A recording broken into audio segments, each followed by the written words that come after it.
Seperti biasa kalau makan mie harus direbus dulu. Nggak begitu manis sih baunya. Saya jualan dari tahun 86. 86. Ya. Burger Kecil Ciledug, kuliner malam lagi nih di Gang Langgar, Cipadu, Larangan, mie ayam selamat. Ini dulu katanya rame, tapi sekarang sepi. Gue pengen tahu apa sih sebenarnya yang bikin sepi. Bukanya dari jam berapa, Bude? Ya. Bukanya dari jam berapa? Apanya? Bukanya dari jam berapa? Anaknya. Bukanya. Nggak bisa terlalu banyak untuk wawancara budenya. Budenya sekarang udah mulai berkurang karena umur ya. Bude umurnya udah 65, Bude. Ya. Weh, sehat terus, Bude.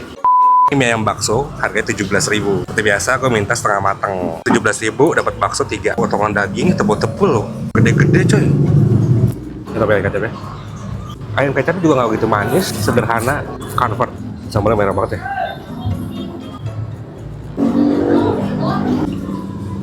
Weh.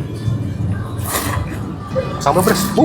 Untuk warga dari Ciledug, jangan lupa untuk nyobain dan ramein lagi mie ayam selamat di Gang Langgar, Kreo, Cipadu.